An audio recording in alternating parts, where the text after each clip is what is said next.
Hey everyone, it's Horror Free For All, and I hope you're doing well today. I'm going to continue doing my Tales from the Crypt ranking series, and for this installment, we're going to be looking at Season 4. Now, Season 4 is another 14-episode season, like its predecessor of Season 3, and this season seems to be the fan favorite across the entire Tales from the Crypt fandom. There's so many classic episodes that people praise from this season, and it's for good reason. And I think a lot of the standouts in this season kind of define the show's peak popularity. I think there's more so that spread between season 2, 3, and 4 than just season 4, like most people say. But I will say this. I think that this is the most consistent out of the whole show in terms of just individual seasons. This has the best averages across the board. Now, is it my favorite season? No, I think it's like my second one. But that's saying a lot. However, there are a few things about this season that might irritate a few of you. And I'm going to go ahead and say the first. Out of my criteria, if you haven't watched these ranking videos of mine, we have certain criteria we go over, like genuinely awful, bad, meh, okay, decent, good, very good, great, and perfect. There were no perfect or great episodes in this season, in my opinion. That might be controversial to say, but looking at everything else, there is also no genuinely awful, bad, or meh. So there's quite a few very good, decent, and okay ones. And that's why I think this has the best average across the show. Now, its highs, nowhere near the highs of Season 2, Season 1 for that matter, or even Season 3. And maybe even some other seasons we have yet to talk about. But I will say, the second thing here that might irritate you, if that statement didn't irritate you, I do think that some of these favorites in this season that I've seen people put in like the top 3 of the show do have problems. And we'll get into that very shortly. But let's go ahead and start off with the list. If you don't know anything about Season 4, this was an odd point of the show where they were trying to branch out and do sister projects, and we saw this with Two-Fisted Tales, the movie that aired one time on the Fox network back in the day. So this season and the season prior, in Season 3, I think the final episode, they share segments from that 3-segment anthology movie, and this season got 2 of them, so we really only got 12 brand new made for this season episodes here, and I feel like we probably got cheapened out of that deal. We could have easily had 15 here, but nonetheless, since we have no genuinely awful, bad, or meh to talk about, we're going to start off with okay. So at the bottom in the okay, in dead last at number 14, we have episode 41, On a Dead Man's Chest. This comes from The Haunt of Fear number 12, and I gave this a 2.5 out of 5 stars. Now this one is kind of dilapidated in terms of its storytelling, and honestly the story is really dumb, but here's the concept. So this musician guy, he's like the front man of this band, and they're about to go on this big tour. One of his bandmates had just got married to this woman played by Tia Carrere, and she's not bad to look at. Well, the guy starts to fear that this woman, since they don't get along, might be trying to take away his bandmate and affect the success of his music career. So in an amount of frustration to let off some steam after some big disagreement, he decides to go get a tattoo from this tattoo parlor who do like traditional Samoan tattoos. Yeah, we're getting into cultural stuff here. Well, the guy gets a big old chest tattoo of this dragon, but it has the face of Tia Carrere on his chest as well. And he's like, what the fuck? Why did you tattoo this woman on my face? I hate this lady. And he's like, well, the skin was speaking to me. And some bullshit like that. So the guy goes home with this tattoo. He's pissed off. But then he starts having these weird visions associated with the tattoo, where he sees like Tia Carrere's body in a bathtub, like bloodied and all this. And he doesn't know what to think of it. But as the story goes along, we kind of figure out what this tattoo is really doing. And it might be like a dragon serpent kind of possessing his body, or I guess encouraging this future of some sort. And something happens to Tia Carrere's character and the main character, and it ends on a gross note. And basically, that's what you're going to expect here. Yeah, this one is just a whatever concept to me. I don't mind psychic mind melding stuff, but this story, you have unlikable characters. You can't really get behind them, so it takes you out of that. The concept is worn kind of thin by the end of it, where you're just like, okay, we're kind of just waiting for these visions and shit just to happen. It's very predictable in that sense because basically the plot, or I guess the mechanism in the plot of the tattoo kind of gives away the rest of the story, and you can easily see where it's going. Minus the ending being kind of gross and cool for that. And this one was just okay. I've seen way worse in this show, trust me. Not quite a meh, but it's pretty much at the bottom or pushing the bottom of that okay. Like, it's on the verge of just being meh and okay. So there's that. And then right above that, a mild step above, I should say. At number 13, I think we have one of the most overhated episodes of the entire show. And that's episode 52, Curiosity Killed. This comes from Tales from the Crypt number 36, and I gave this a 2.75 out of 5 stars. Look, I get this one is very odd. I get this one is kind of annoying with the characters constantly yelling at each other. It's full of incoherent dialogue at times, kind of hard to follow characters in terms of their relationships. You have to really pay attention to understand what the fuck is going on. But other than that, and those annoyances, and especially the cornball humor that's played up with this dog in the story, it's a fine one. I just think it's pushing fine to decent. Not quite there though. But the concept of this one is these two comrades from a previous war, they're up there in age, have brought their wives out into the wilderness in this swampy area. And one of the wives seems to be down and cool with this idea to be there. But the other wife, who's played by Margot Kidder, is really annoying. She does not want to be there whatsoever. And she's basically just showing her ass in front of these people that are honored to be there with her husband because the husband saved the life of the other man. So at some point in the story, you start to see that the dog that's been brought along by the other family hates Margot Kidder's character, and her husband and his friend and his friend's wife go off into the woods to find this area where this mystical flower is said to be. And he's like, well, to reward you for saving my life, we're going to go find this flower. And you don't know what the fuck the flower is until the story makes you wait till a certain point to find out that it provides youth to whoever, takes it, right? And there's like this weird goop. But the wife, since she was not included in the plan, seems to think that something is fucking really wrong here. So, of course, she comes up with a plan to essentially save herself. And you find out how that is. There's a mechanism of how certain individuals bite the dust here. And when you think that the story is over, there's some type of twist, and it's very corny and tongue-in-cheek and very unlikely that this would happen. But, yeah, and it involves the dog. Yeah, this one was just... I can see the angle of hate for this one, especially if you don't like the corny humor ones. Like, when I think of the corny ones, I think about Collection Completed, or I think about the one... Why am I blanking on the name? Spoiled. If you don't like those, you probably won't like this one. And this one does have the annoying characters, kind of like On a Dead Man's Chest. None of them are really likable. Story is kind of hard to follow. I understand that part.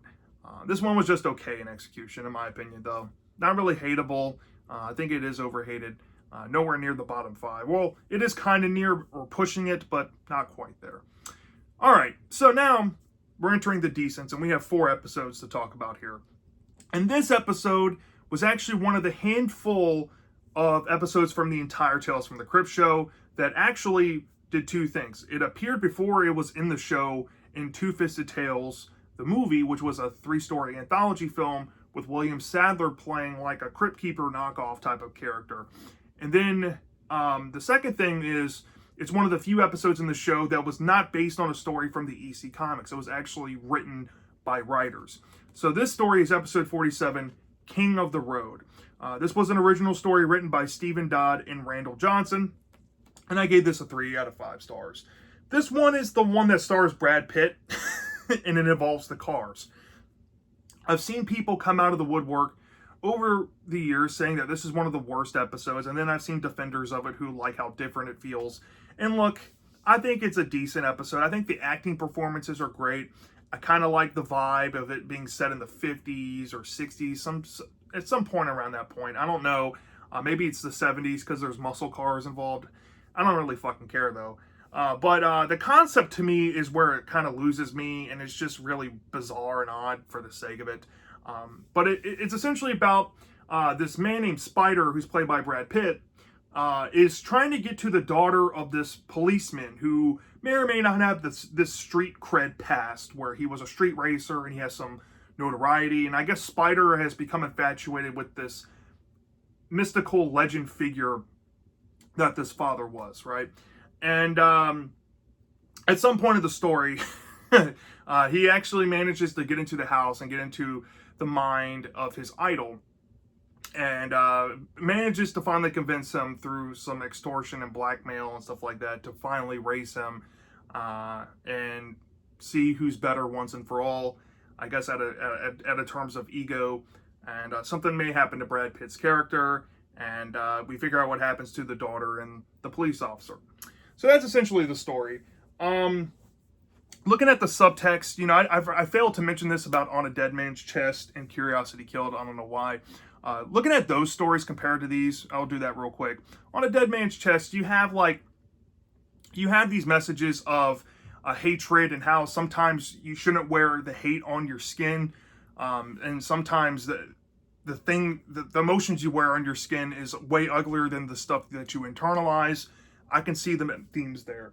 Curiosity Killed, I can see the different themes here of wanting to recapture your youth and wanting to repay some favors. And yeah, I can see that, but it's not really executed all the best there.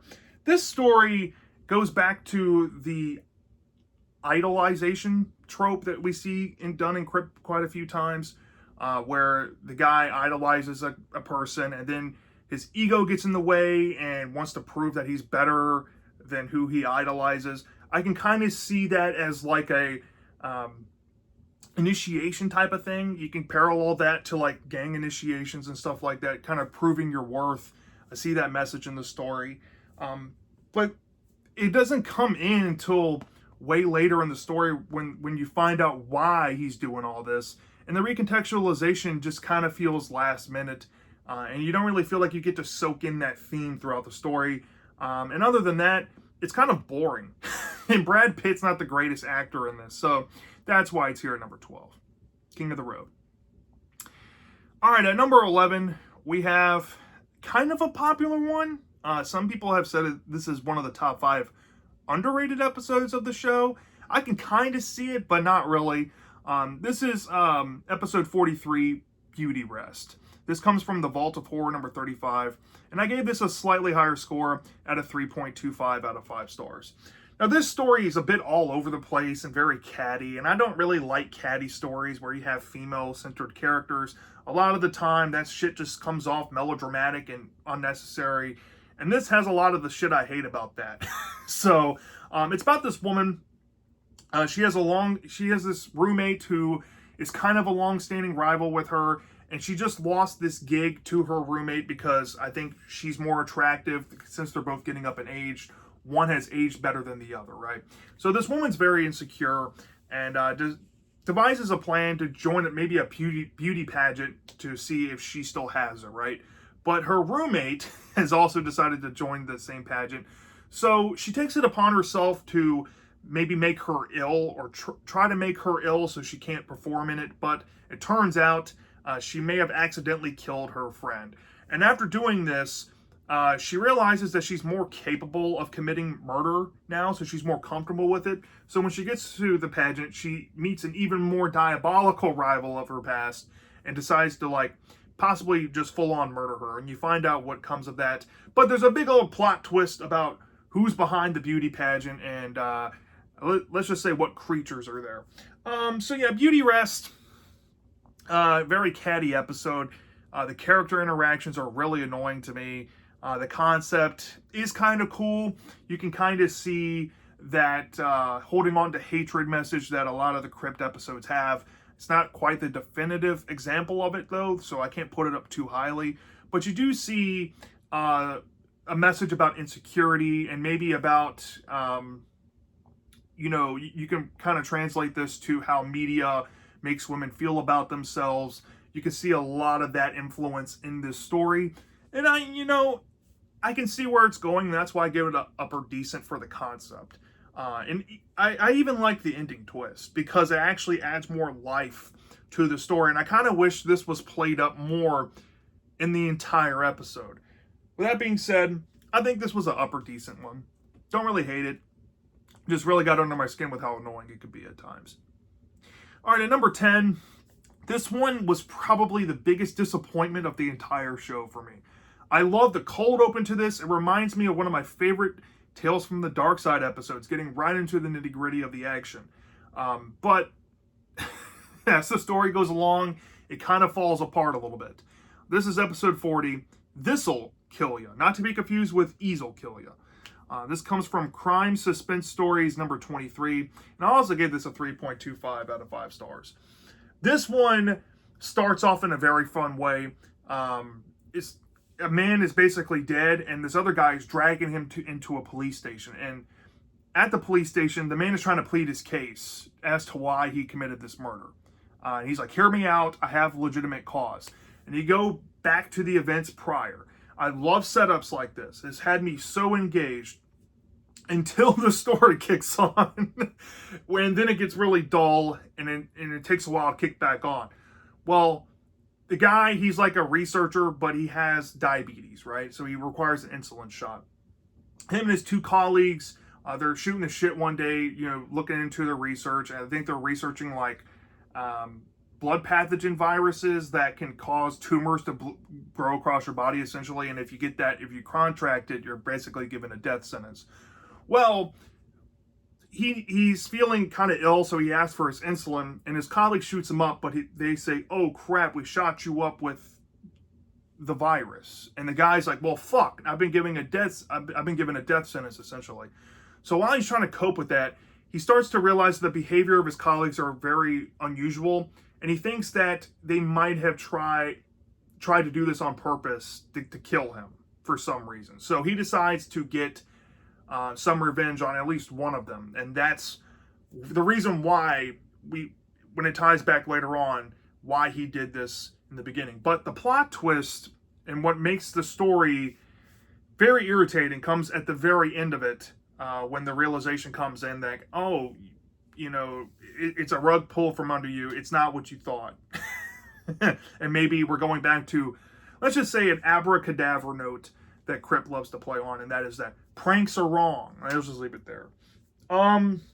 So yeah, this one, like I said, it has a fantastic opening. It has some pretty good gore effects and acting going on here. I think the acting is some of the more fun I've seen in the show.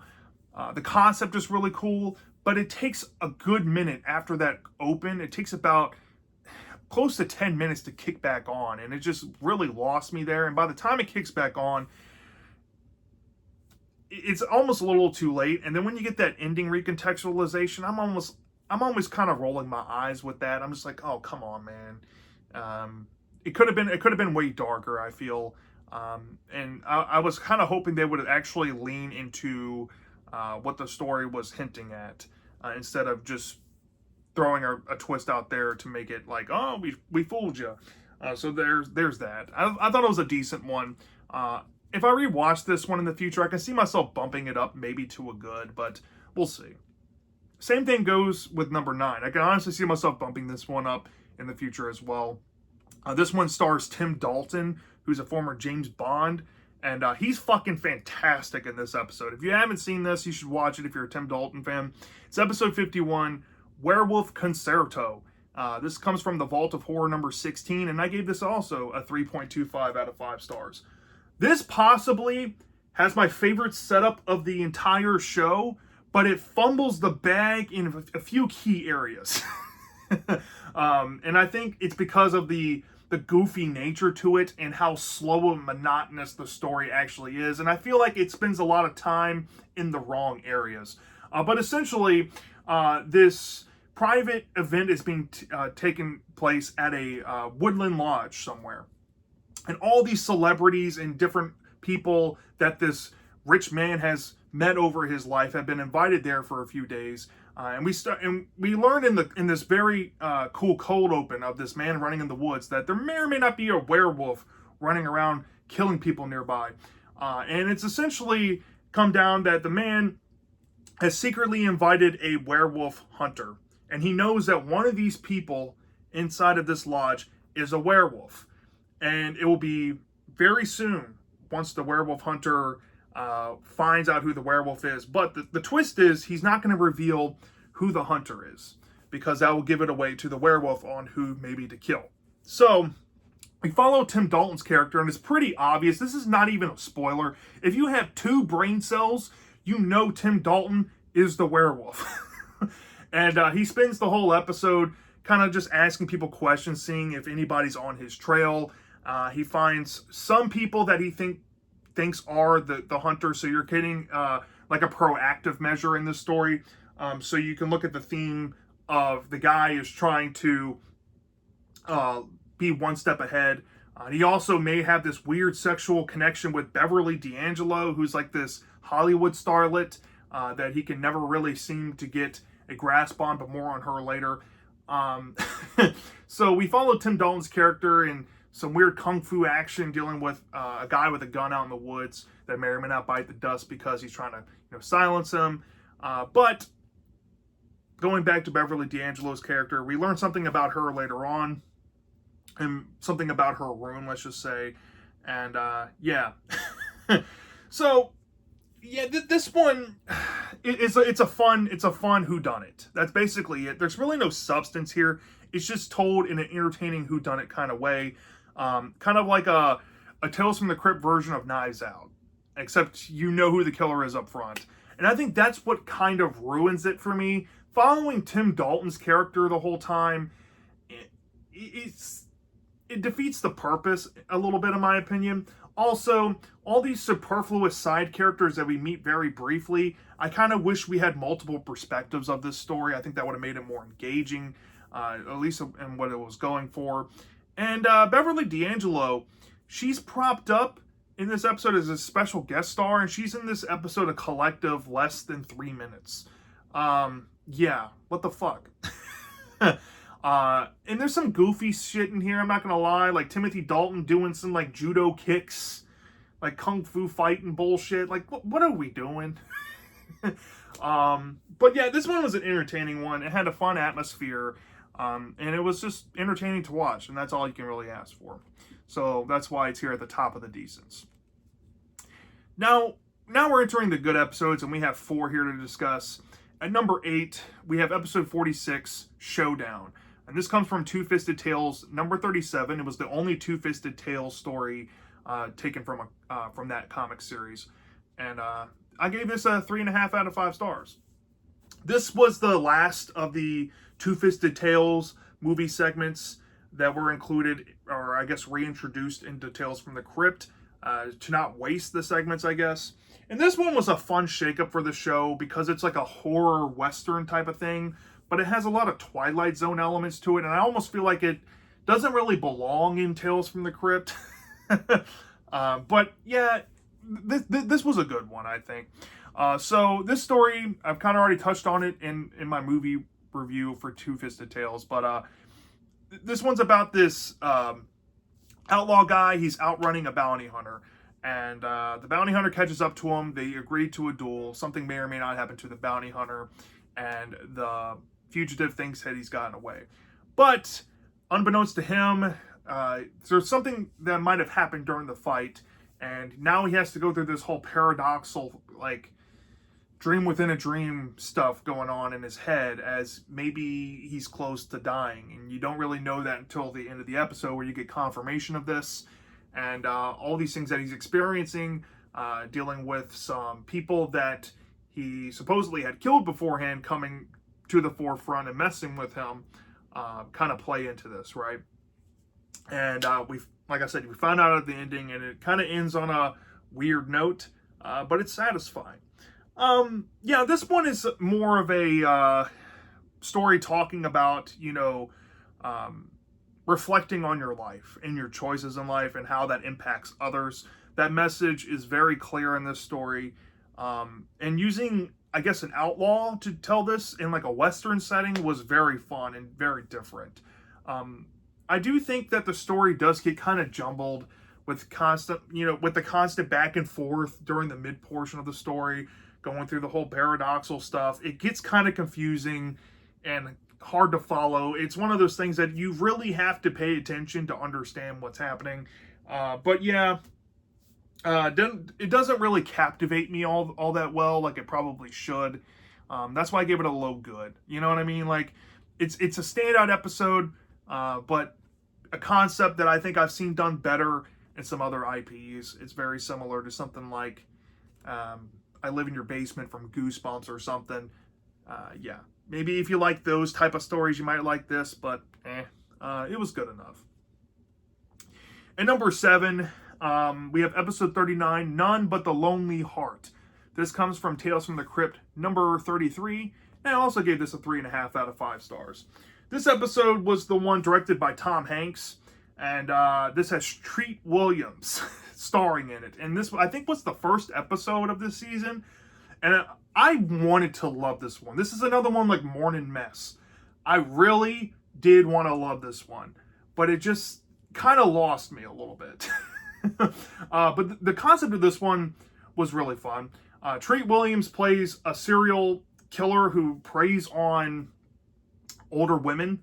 He essentially marries older women, and he'll get put on their will, and then he'll murder them, inherit the money, and then get out of Dodge and repeat and try to get more success that way. He's very into having these home videos of like these dating platforms from back in the day. It's mildly dated in that kind of sense, but he'll pop in a VHS and look around, shop around for his next victim kind of thing.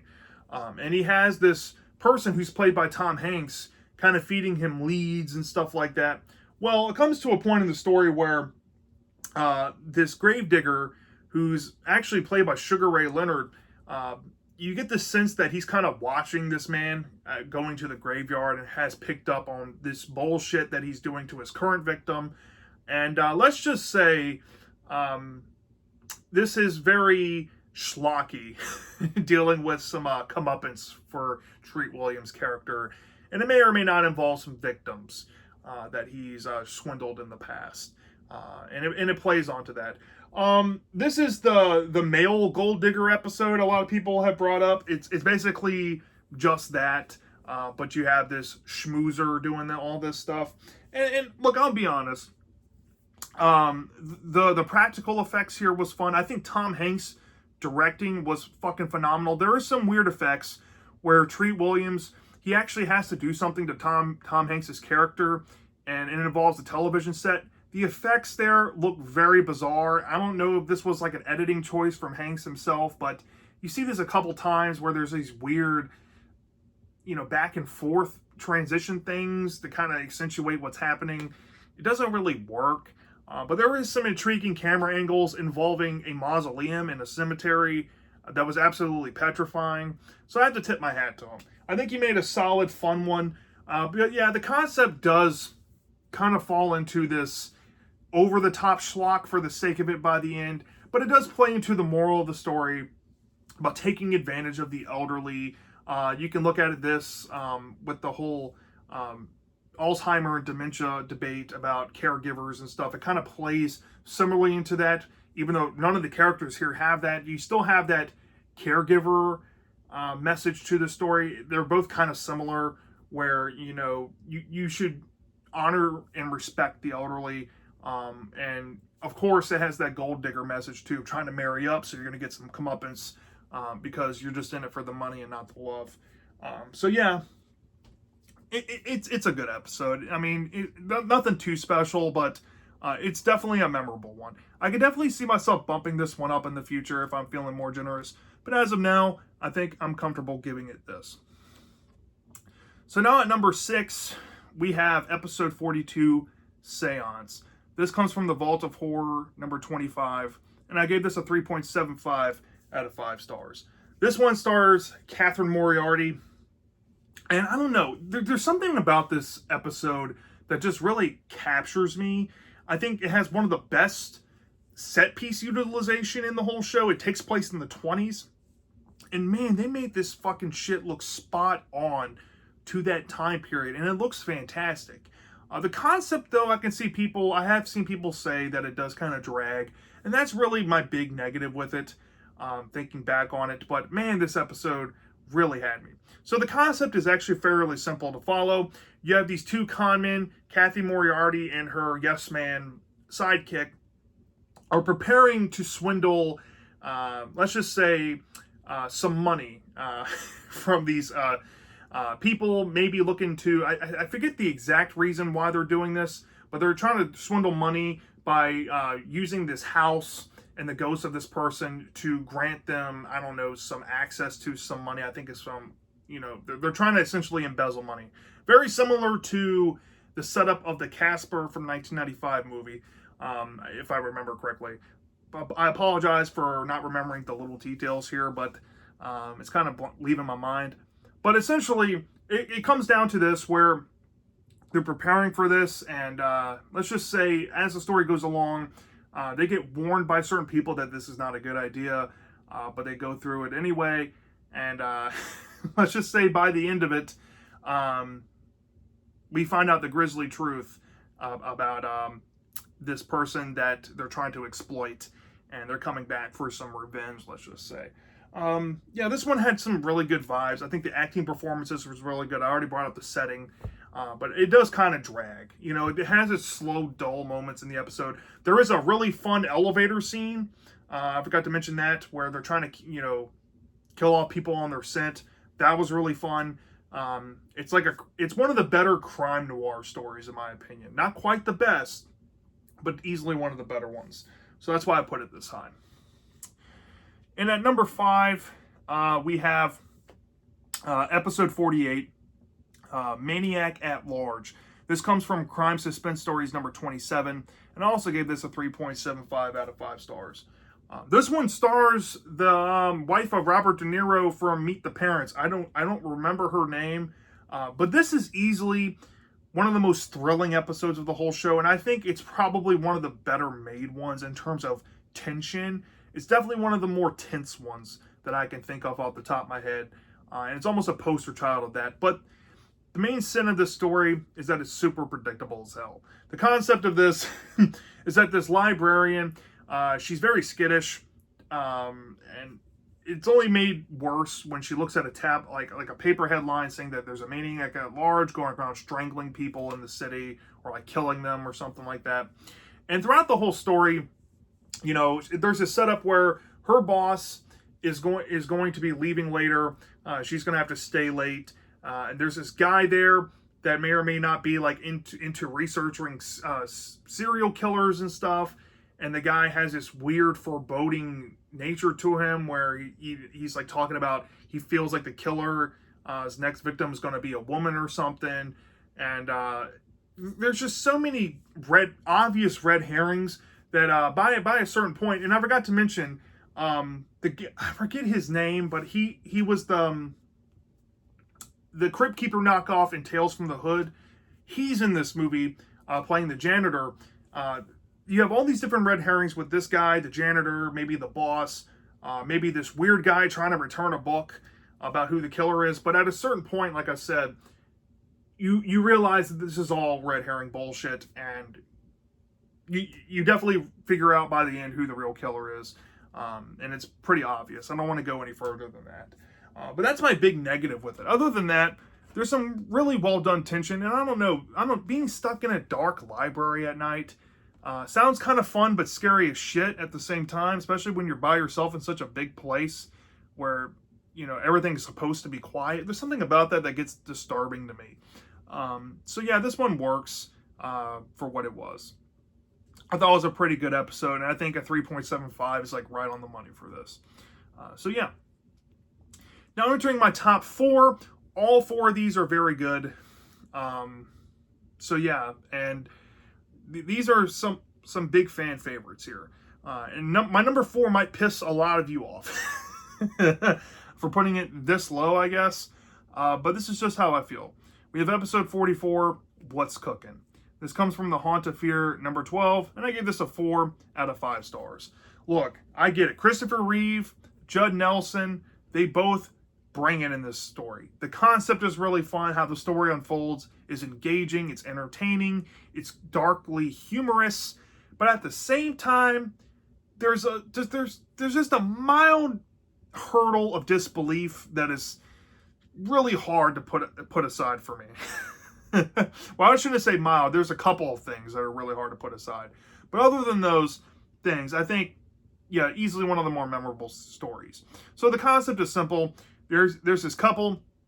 They run a piece of shit restaurant. The husband has these whack-ball ideas about what to serve on the menu that doesn't seem to work. But there's this other guy, played by Judd Nelson, who maybe lives in a halfway house across the street for like troubled people, has taken a liking to them and has worked for them and offers some expertise to help drive business. And he has these mystery stakes involved. And I should also mention, all this comes about after this altercation happens with Christopher Reeve and the landlord, who's played by Meatloaf, the singer and actor from back then. I don't think he's currently alive, sadly. But the landlord essentially wants to evict him. So we find out what happened to the landlord through Judd Nelson and where these stakes are coming from. And let's just say there's some cannibal notes. And Christopher Reeve's character is mortified, but he realizes that it's bringing in customers, and he goes with it. And the rest of the episode is essentially cannibalism. But there's more to it by the end, where now that Judd Nelson has become equal partners with Christopher Reeve and his wife, there's some secrets to unfold and for the wife to discover, and there's some weird angles that you didn't see coming with these characters, maybe being as cool with it as it was. And yeah, somebody gets fucked up as a result of trying to double cross people. So yeah, this one, very engaging story, very memorable. My only issues with this, I mean, I love how the story is kind of talking about being a standout and being different. And you can kind of look at it for, like, in this angle, being different for the sake of being different because you don't like normalcy. That's kind of played into this story. And you can also look at it from this point of view, like the people who end up getting eaten is kind of a metaphor for the dog-eat-dog world that is city urban life. If you're not successful, you'll be on the streets, and then somebody's going to come scoop you up and serve you on a plate somewhere else. You get that kind of message here, and the stakes of that. But the disbelief comes near the back half of the story, or maybe I should say up front as well. The guy just being cool with it is very bizarre. Maybe if you're that desperate, you might consider it. But yeah, that's something I'm just like, okay, you don't even bother to go to the authorities for this. You're not remotely scared of this guy. Okay. And then when you get to the point that back half reveal, I'm just like, that kind of takes me out of it a little bit. Just a mild. And involving the police officer. Yeah, whatever. Whatever. Okay. But I could see the theme that the story was going for, and it's kind of forced in there to make that make sense or tie together with that. But yeah, What's Cooking? Iconic episode. That's why it's here, but it's my number 4. I like 3 other ones more than it. And number 3, we have episode 50, Strung Along. This comes from the Vault of Horror number 33, and I also gave this a 4 out of 5 stars. Strung Along reminds me of this episode from Tales from the Dark Side called No Strings, and this is definitely the superior version of that. I'm trying to remember who's in this episode. I recognize somebody, but I'm forgetting who it was. But essentially, this story also has that idolization message. Now that I'm looking at it, like, the ventriloquist dummy has this message. King of the Road has this message. There's a lot that actually have this. But this one is probably one of my favorite ones. I think I like this way more, or just a little bit more than some other ones. I think ventriloquist dummy is still the most standout one. But this was really good. So this story is about this aging man. He might have done a marionette puppet show in the past, and he was quite popular. Maybe he was on TV, or everybody knew him in some fashion, right? But he's been a while out of work, and his way younger wife wants to get him back in the swing of things, right? But unbeknownst to her, the guy kind of has this thing about him where he likes to talk to this puppet named Coco. He's a very memorable puppet. He's very creepy. Dressed up like a clown. And yeah, there's something off with that. But she hires this guy to kind of come and help him because he has this new vision of what to do with Coco in his show. And he gets really close to this guy. And we figure out this relationship and the complexities of this throughout the story. And we think a certain thing about the wife, where the wife kind of starts to fear that this new guy might be trying to get in between her and her husband. But that gets completely recontextualized later on once we find out some mild adultery possibly going on, but that's way deep in the story here. So the mystery is actually quite surprising in this one. You don't really see what happens coming per se, because you believe in the genuineness of certain characters here. And let's just say something horrible happens to the older guy. But Coco is not done, and let's just say that. And then the ending comes, and holy fuck, it has to be one of the more disturbing endings, but it makes zero goddamn sense. But that's essentially what you're going to expect out of the episode. Yeah, this one, very, very intriguing story. Very backable characters. It actually has genuine twists and turns you don't see coming. It's an engaging mystery. You had that idolization message about, trying to follow in your idol's footsteps for a certain character.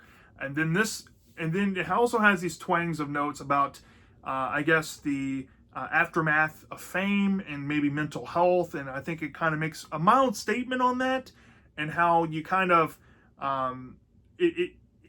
especially if you're looking in the celebrity mindset, what you're known and famous for can sometimes haunt you and haunt your career. And I think this Coco puppet is kind of a play on that, which I think is kind of ingenious. But where this episode kind of falls apart just mildly for me in some significant ways is that roundabout end portion. That ending is so what the fuck and random. Yeah, and I don't really think that it perfectly ties. I could see the imagery of what it's trying to say with the whole reveal. I might have to give a little bit away here, but it might involve how much of Coco is in the puppeteer and how much of the puppeteer is in Coco, and there might be some symbioticness that can be transferred in and out. I don't know, and maybe that's why they were going with this whole weird angle of him talking to Coco early on. I don't fucking know, but I just don't feel like it was the cleanest way of delivering that. So yeah, it ends up kind of sloppy in some ways, some significant ways. That's why it's here number 3. I can definitely see myself maybe bumping this up to a 4.25. Honestly, I'm in between on that. So this is like a 4 or a 4.25. It depends on what day of the week. But yeah, that's my number 3. Now, in my top 2, both of these are 4.25 out of 5 stars, and I think these two are interchangeable. But I went with this one because I went with my gut. And number 2, we have episode 45, The New Arrival. And this comes from The Haunt of Fear, number 25. This story is one of the handful of ones played for genuine horror. And this is actually one of the creepier stories, with mild flaws here, but still fun nonetheless. So this one is about a radio host. He has like this dying show that nobody's really paying attention to anymore, But he has this woman that's called over the years. He's like a psychologist, and he's like big on child psychology. Well, this woman, she's from the Poltergeist movie, and she's also from Behind the Mask, The Rise of Leslie Vernon. I forget her name. What was her name? Zelda Henderson or something? I forget her exact name. I'm sorry if I'm butchering that. But she's calling and saying that her daughter is really bad, and she thinks that her daughter would be the best case for him ever. And she kind of challenges him to come visit. So he takes it up and he says, fine, I'll bring my crew. We'll film this live in your house and we'll go over this in hopes to boost ratings. So against the better judgment of like his boss and stuff, they decide to go through with it anyway because they have nothing to lose. They visit this house. It's old and decrepit. There's something odd about it. And the woman seems, once they meet her, like they have like a doorbell that electrocutes people. That's odd. They get in the house. A woman has a whole collection of books about child psychology. She's like, I've read every one. I've talked to every expert. And she has a picture of her and like General MacArthur from World War II. And she says that that's her daughter's father, and he's going to be coming home from the war soon. They realize that this woman might have some mental illness, and that this daughter that she claims is upstairs running around might actually just not be a daughter at all. It might just be this woman with like multiple personality, right? But as the story goes along and they start to encounter this weird labyrinth upstairs where there's like a hallway full of certain flavored gum that's disgusting, and they find this weird room of just macabre invention bullshit. They maybe start to understand that maybe this is not just a figment of this woman's imagination. Maybe this actually happened, and because this is Tales from the Crypt, there's a big revelation. There's people who bite the dust on his crew, and he's kind of left alone up in the attic, and he discovers the grisly truth, not only about the mom, but the daughter, and let's just say some psychologists of the past. Yeah, this one was super fun. It was super engaging, super unorthodox, and I think that's why I love it so much. You could definitely start peeling back the messages of mental health and like the stigma, and you can definitely see the reactions alone of these experts is kind of relatable, as most people probably would look at this woman in the same light. So it kind of plays on society's perceptions on mental health and delusion. And sometimes it's kind of hard to distinguish delusion from reality. And I think that it's a very well put story. I love the reveal. Some parts of the reveal near the end. I thought that was a genius way to tie this into the story. However, my only big gripe with this episode, honestly, is in that final 4 or 5 minutes, and we start to uncover not only like one thing, like one major thing, but it's a bunch of things starting to add up.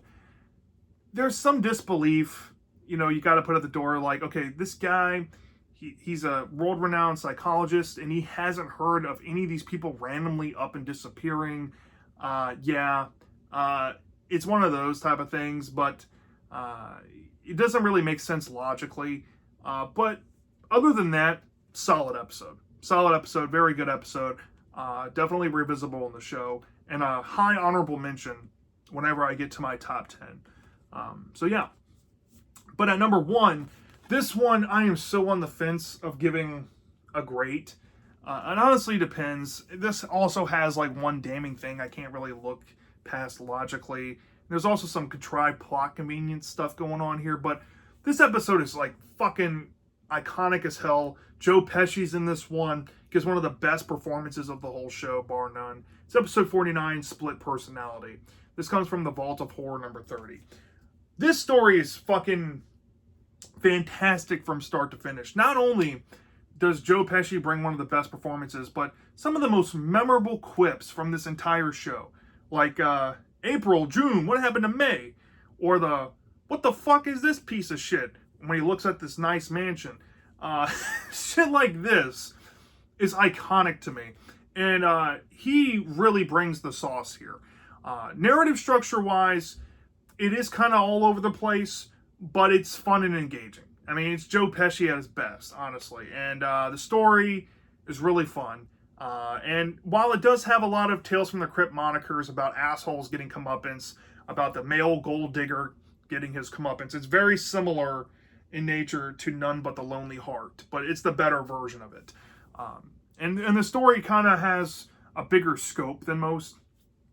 So the story starts off with, like, I guess this prologue of sorts of this old man gambling at a casino, and Joe Pesci's character kind of helps him.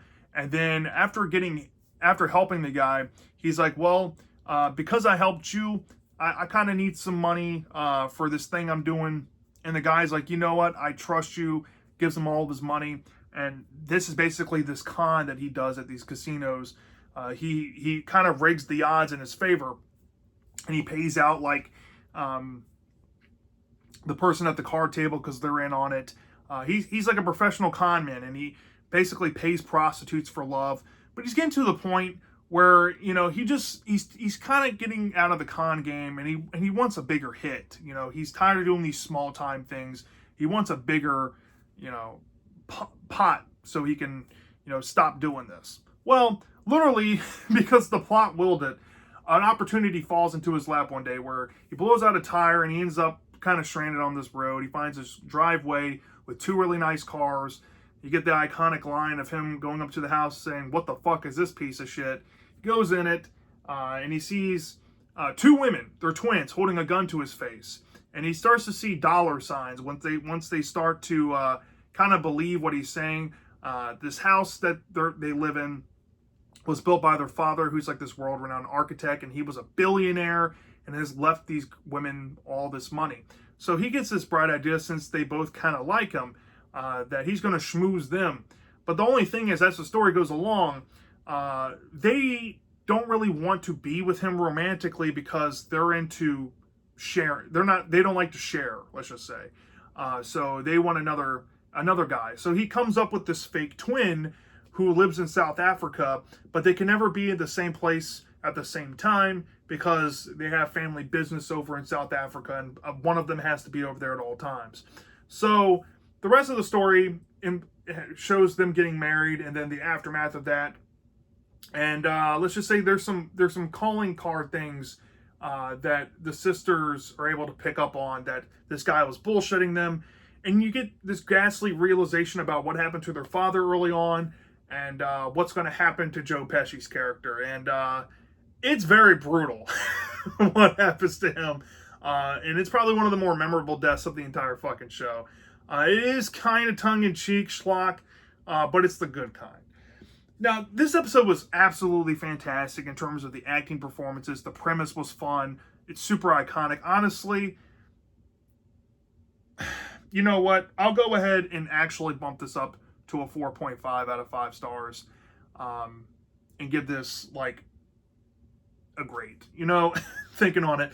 The only thing is about this story is like the plot willed stuff, like him randomly blowing a tire and finding all this stuff that he magically wanted in his lap. The narrative structure is kind of all over the place because it goes in and out of the story of him sleeping with these prostitutes, kind of talking up into the sky, like a narrator would, like William Sadler's episode or Joe Pantoliano's episode from season 1. It tries that, but it doesn't really make sense in the context of him explaining events in the past if he's no longer with us by the end, if you get what I'm saying. Narrative structure is kind of all over the place. And I'm going to be honest. I'm going to be brutally honest. What the fuck was that disguise that they picked for Joe Pesci? They literally just put a fucking ponytail on him and said, "Oh, he's my twin brother," right? Yeah, that's bullshit. And the whole thing about him getting the sunburn, they should have played more into that than going with this whole fake ponytail shit. It looks kind of goofy as hell. And that's basically a little nitpick, but that's the least egregious thing. But yeah, this episode was absolutely great, honestly. One of my favorites from the entire show. So yeah, that's my thoughts on Tales from the Crypt Season 4. Let me know down in the comment section, how would you rank this season? If you like my ranking, let me know. Do you agree with my takes? Do you not? I love discussing this, and I'll see you next time.